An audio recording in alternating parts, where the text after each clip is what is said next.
Alright, what's up YouTube? So I've kind of already almost finished the process. I'll explain what I did, but it wasn't going to be a good video anyways of me trying to show you how to do this, how to install the carpet. There's plenty other videos out there that do a way better job than I can, but I'll show you the car and the progress just because, well, I'm making a video on the build of it, so might as well show it how it is. So I got the new carpet. I made a couple mistakes and I'm going to show you what mistakes I made so hopefully y'all can avoid it. I forget what brand this carpet is. If I figure out how to do it in editing, I'll put a picture of it in the video so you know exactly which one I bought. But I got it off Rock Auto. It's a really high quality carpet. It's got a nice sturdy backing on it, really good material, made in the USA. It was $207 on Rock Auto. It's got all the factory like insulation. It's a really good carpet. A couple mistakes I made. I did not know that this carpet was pre-molded. So every video I watched of people installing carpets, they tell you to lay it out in the sun, let it warm up, that way you can mold it to the car. This carpet came pre-molded, so the transmission hump right there, I didn't do that. That was pre-molded just like that. It comes with this little hump to go over the plastic thing right here.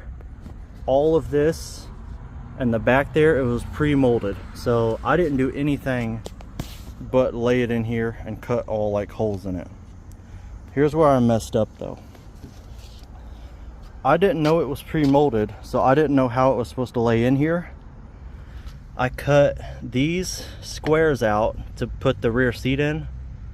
I cut it out way too big. I should have only went a few inches in like that.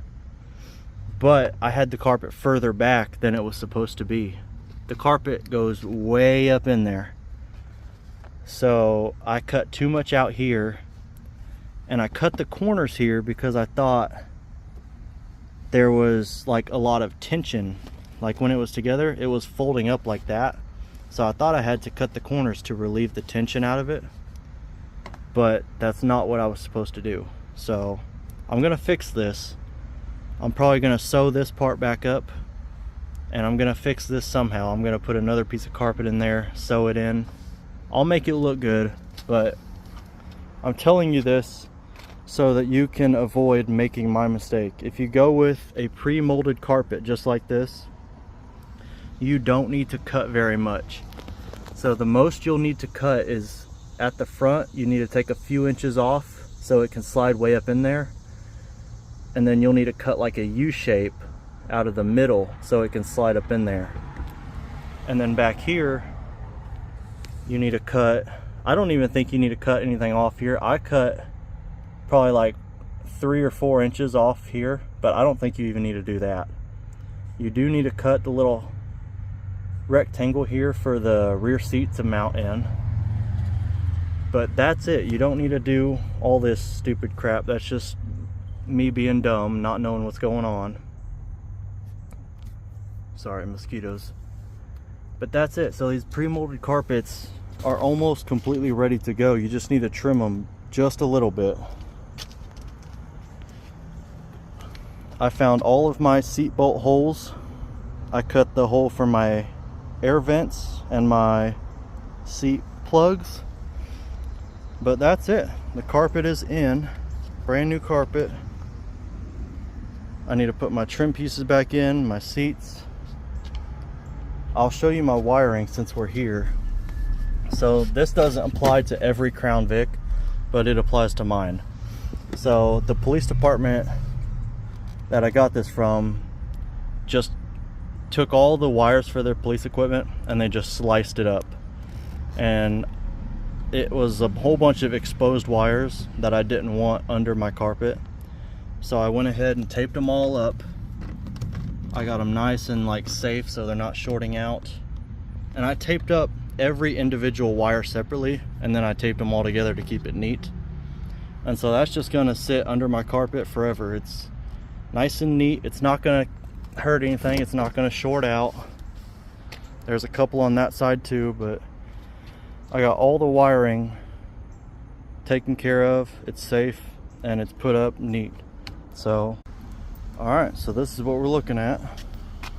Got the carpet back in, back seats are in.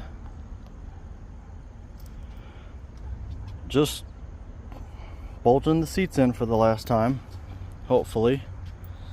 So it's looking good. The seat bolts, if you remember from the last video, were completely rusted. So what I did is I went to Ace Hardware and got brand new bolts with washers that should work pretty good. It's the same exact thread, it's the same length. So we'll see if these work. If these do work, I will put in the description what the size of these bolts were, because I have actually, hold up, I might have it right here. If I wrote it down, or they wrote it down.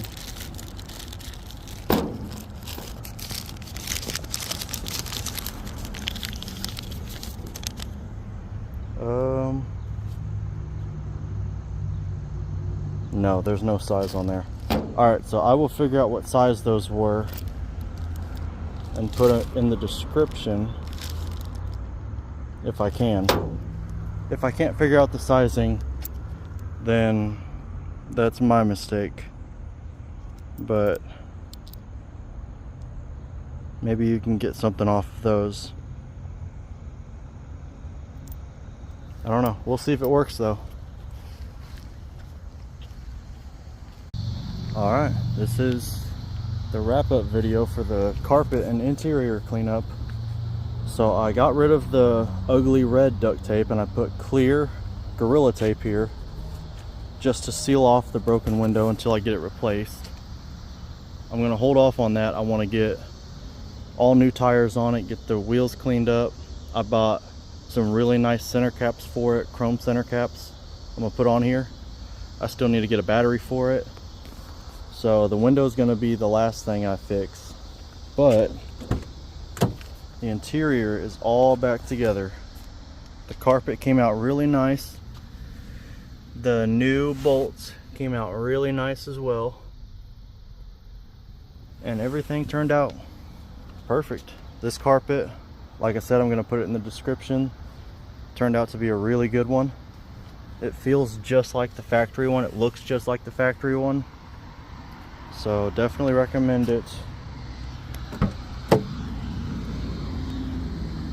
Like I said, I cut a little too much off because I'm a kind of an idiot. I didn't know this was a pre-molded one, so I thought I had to make it fit myself. This little gap turned out to kind of seal itself back up, so that turned out all right. I have some extra material here that I'll use to kind of patch it up. I'll fix all that later and make it look nice. But yep, this is a huge upgrade from when I bought the car. Huge upgrade. So I'm definitely happy with it. I'm sorry I didn't record how to put it in and how to cut the holes and everything. There's a whole bunch of videos on YouTube that show that really well, way better than I can, so I wouldn't want to sit here and show you all my bad habits. That's not what I'm doing. I'm just trying to fix up my auction car and bring you all along for the ride, the ones that are interested in it. Also, I don't know if I showed these in other videos, but I sealed up all of the holes, the one on the roof and the ones on the trunk. These are plastic trim panels, like the ones that go in your door, plastic trim pieces, but I cut the Christmas tree part off, the fuzzy part that clips in. So this is just the head of those plastic clips, and I used a clear silicone all the way around them to seal them up, and they worked out perfectly. They look really nice. It seals it up completely so water doesn't get in, The one on the roof, I did the same thing. So there was a wire sticking out right here. I basically trimmed that off. I put electrical tape around it to make sure it's safe, and then I just tucked it in there, and then I put one of the plastic trim heads on there, sealed it up with silicone, and it worked out pretty good. So now there's no holes in the roof or the trunk, and that's pretty much it. The car is exactly how y'all saw it the last time, other than the interior is finished. So I gotta fix that part, but other than that, came out really good. I'm very happy with it. So I appreciate y'all for tuning in for another video. The car's coming along really well. Do me a favor, if you like the content, go ahead and subscribe so I know you want to see more. If you don't like the content, don't subscribe. It's not going to hurt my feelings. You like what you like, but yeah, if you want to see more of the car, give me a little motivation, subscribe so I know I need to do more. Thank you for watching.